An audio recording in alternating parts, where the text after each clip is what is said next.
दोस्तों नमस्कार। दोस्तों आज हम क्वाड्रेटिक इक्वेशन का कंसेप्ट कर रहे हैं। क्वाड्रेटिक इक्वेशन के कंसेप्ट में अभी बहुत सारे स्टेटमेंट के सम रहते हैं, तो वो मैं स्टेटमेंट के सम आपको बता रहा हूँ कि स्टेटमेंट के क्वेश्चन को कैसे सोल्व करना है। ये जो स्टेटमेंट का क्वेश्चन दे रखे हैं, इसके अंदर चार तरह के मैंने क्वेश्चन आपको एक्सप्लेन किए हैं। आप इस स्टेटमेंट को जब समझ जाते हो तब आप इसकी गिवन कंडीशन को लिख पाते हो, और जब गिवन कंडीशन को आप सही रूप में समझ के और उसको लिख पाते हो तब आपकी एक क्वाड्रेटिक इक्वेशन जनरेट होती है। और क्वाड्रेटिक इक्वेशन जनरेट होने के बाद आप उससे फैक्टर बना देते हो और उस क्वेश्चन को सोल्व कर देते हो। तो फर्स्ट ऑफ ऑल जो हम फर्स्ट क्वेश्चन करने के लिए जा रहे हैं वो क्या है, उसके अंदर क्या गिवन है, the area of the right angle triangle. The area of right angle triangle का मतलब क्या है, एक आपको राइट एंगल ट्रायंगल दी गई है जिसका एक एक जो एंगल है वो 90 डिग्री का है। ठीक है, और 90 डिग्री के एंगल की जो अपोजिट होती है उसको हाइपोटेन्यूज बोलते हैं, और जिसके साथ एडजेसेंट साइड होती है ये वाली साइड, ये वाली साइड जिसका वर्टेक्स कॉमन होता है, तो ये वाली साइड उसकी बेस कहलाती है, ये वाली बेस कहलाती है। तो ये आपका एल्टीट्यूड हो गया, ये आपका हाइपोटेन्यूज हो गया, और ये आपका बेस हो गया।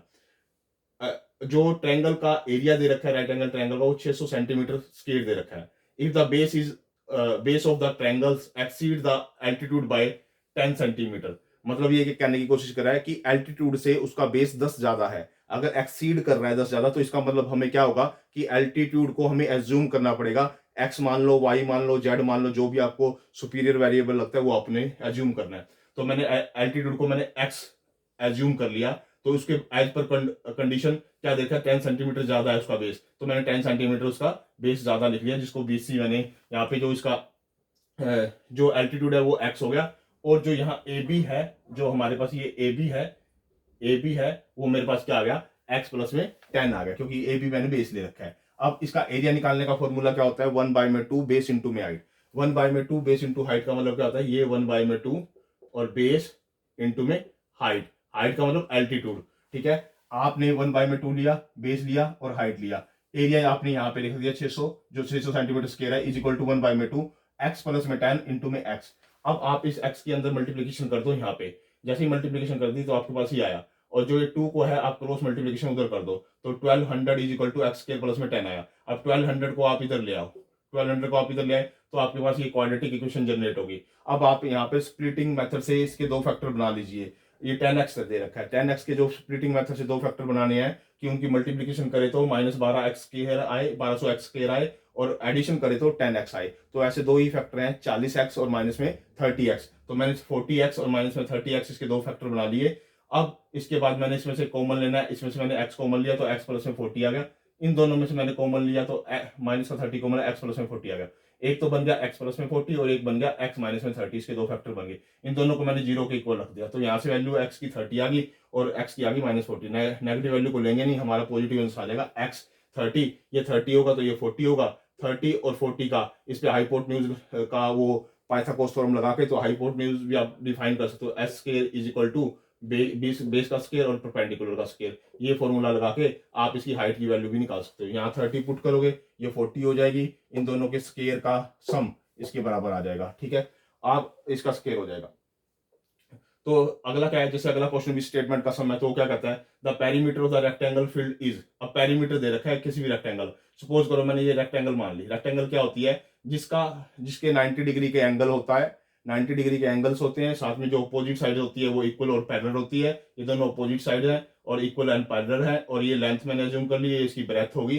तो मैंने क्या करना है, अब पेरीमीटर दे रखा है रेक्टेंगल का, वो 82 सेंटीमीटर दे रखा है, और इसका एरिया भी दिया हुआ है 400 centimetre square. Find the breadth, उसकी फाइंड ब्रेथ करनी है, जो ब्रेथ फाइंड करनी है, ब्रेथ फाइंड करनी है, उस ब्रेथ को आप एज्यूम कर लो, आपने एक्स मान लिया ब्रेथ को, ये आपने एक्स मान लिया। तो आपका जो पेरीमीटर निकालने का फॉर्मूला होता है 2 इंटू एल प्लस में बी इज इक्वल टू आपका जो पेरीमीटर गिवन है। ये पेरीमीटर आपको गिवन है तो 2 से इसको डिवाइड कर दोगे तो 41 आ जाएगा। तो यहाँ से बी निकालने के लिए आपके पास एक रिलेशनशिप जनरेट हो जाएगा कि एल की वैल्यू आपकी 41 माइनस में एक्स आ जाएगी, यानी कि एल की वैल्यू हमने निकाल दी 41 माइनस में एक्स, क्योंकि इसको 2 इधर से डिवाइड करोगे तो 41 होगा, एल प्लस में भी 41 आ गया, तो बी इधर आके माइनस हो जाएगा, तो एल की वैल्यू क्या आ गई हमारे पास 41 माइनस में एक्स। अब एरिया का फॉर्मूला क्या होता है, लेंथ और ब्रेथ की मल्टीप्लाई करना। तो लेंथ हमने ब्रेथ को हमने एक्स एज्यूम किया होता, लेंथ हमने ये आ गई हमारे पास इज इक्वल टू 400 एज पर गिवन, जो गिवन है।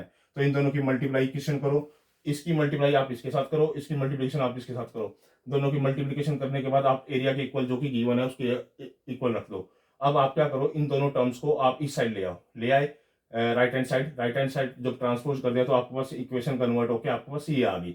जैसे इक्वेशन कन्वर्ट होकर आ गई तो आप इसके स्प्लिटिंग मेथड से दो फैक्टर बना दो 41 के, कि मल्टीप्लाई करे तो उनकी जो मल्टीप्लिकेशन आए वो आए 400x स्क्वायर और एडिशन करें तो -41x आए। तो ऐसे दो ही फैक्टर है हमारे पास, 25x माइनस में 16x। इन दोनों की मल्टीप्लिकेशन कर रहे हो तो आपके पास 400x स्क्वायर आ रहा है। अगर इनकी आप एडिशन कर रहे हो तो -41 आ रहा है, एक्स आ रहा है। तो इन दोनों में से आप कॉमन ले लो, इसमें से कॉमन लोगे तो एक्स आएगा, तो x माइनस में 25, इन दोनों में से कॉमन ले लोगे, इन दोनों में से कॉमन ले लोगे तो आपके पास आ जाएगा -16, तो अंदर आ जाएगा x माइनस में 25।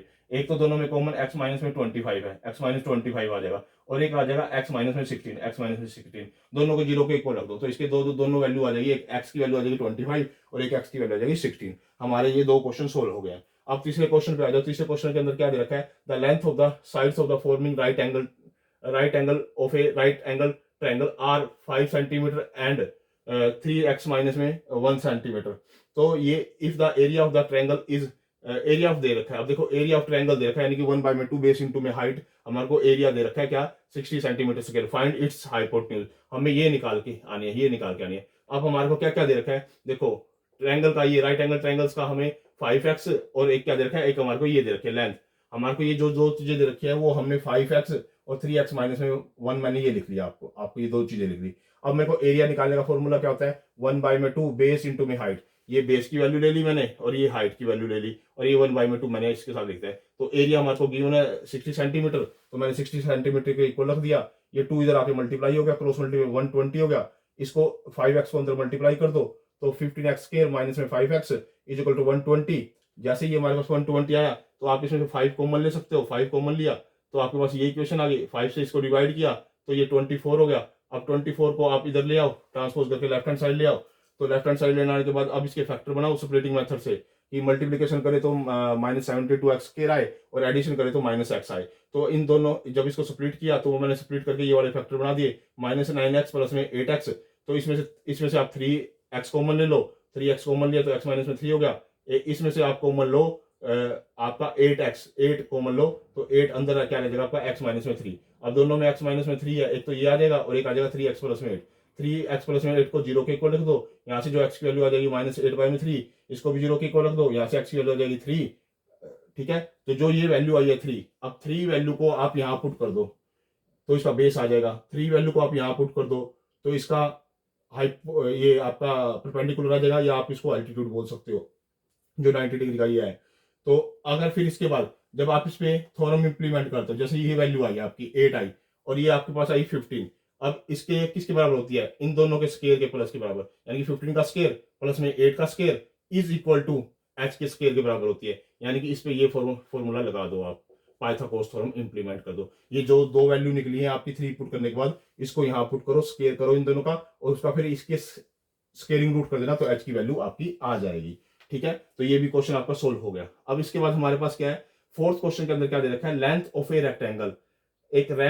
जो रेक्टेंगल की जो लेंथ है exceed its width by 8 centimetre, उसकी विड्थ से, यहाँ पे हमें क्या मानना पड़ेगा, विड्थ को x मानना पड़ेगा, एज्यूम करना पड़ेगा, तब उसकी जो लेंथ होगी वो x प्लस में 8 हो जाएगी। The area of the rectangle, area given है 240 सेंटीमीटर।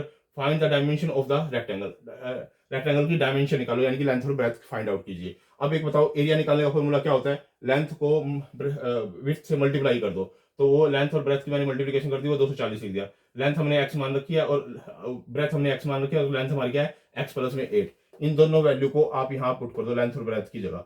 आपने जैसे लेंथ और ब्रेथ की जगह पुट करी इज इक्वल टू 240, x की अंदर मल्टीप्लिकेशन कर दो, जैसे ही x के अंदर मल्टीप्लिकेशन करी x स्क्वायर प्लस में 8x माइनस में 240 इज इक्वल टू 0 लिख दो। अब 8x को ऐसे ब्रेक करो, उसकी मल्टीप्लिकेशन करे तो हमारे पास -240x के आए और एडिशन करे तो 8x आए। तो इसके दो फैक्टर ऐसे बनते हैं हमारे पास 20x माइनस में 12x। जब इनको सोल्व करेंगे हम यहाँ पे तो x मैंने कॉमन ले लिया, x प्लस में 20 हो गया। इन दोनों को सोल्व करेंगे तो यहाँ -12 ले लिया तो x प्लस में 20। अब x प्लस में 20 दोनों में कॉमन है, तो ये आ जाएगा फैक्टर, और एक आ जाएगा x माइनस में 12, ये आ जाएगा। दोनों को 0 के इक्वल रख दो, 0 के रखने के बाद x की वैल्यू 12 आ गई और x की वैल्यू -20 आ गई। ये हमारे 4 क्वेश्चन सोल्व हो गए हैं। ये सीबीएसई के मैथ के जो एफिलिएशन सिलेबस है, कंटेंट है, या फिर एनआईओएस का जो सिलेबस है, या हरियाणा बोर्ड के सिलेबस है उसमें ये क्वाड्रेटिक इक्वेशन के कंसेप्ट में इस तरह के क्वेश्चन होते हैं। आप इस वीडियो को देखिए, शेयर भी कीजिए, लाइक भी कीजिए, कमेंट भी कीजिए, और इस तरह की मैं अभी आपको और वीडियो अपडेट कर दूंगा। साथ ही साथ ये फर्स्ट पार्ट था जो कि राइट एंगल ट्रायंगल से रिलेटेड जो क्वेश्चन थे उसको आज हमने सोल्व किया। आप इसको सीक्वेंस वाइज देखिए, आपको इससे एक चीज और बेनिफिट होने वाली है कि आपको राइट एंगल ट्रायंगल का एरिया कैसे फाइंड आउट करते हैं वो आपको पता लग गया, रेक्टेंगल का एरिया और पेरीमीटर क्या होता है वो आपको पता लग गया। इसी तरह से आपको थर्ड जो क्वेश्चन में एरिया और पेरीमीटर या जो भी आपने एरिया लगा निकाला है उससे आपको एरिया निकालने का पता लग गया। जो लास्ट क्वेश्चन में आपको एरिया निकाला गया उसमें भी आपको एरिया निकालने का पता लग गया। तो इस क्वाड्रेटिक इक्वेशन कैसे स्प्लिट करते हैं वो भी इसके अंदर आ गई। मतलब मोस्ट इंपॉर्टेंट कंसेप्ट है, आप इस कंसेप्ट के माध्यम से बहुत चीजों को आपस में रिलेट कर सकते हो। ओके दोस्तों, धन्यवाद।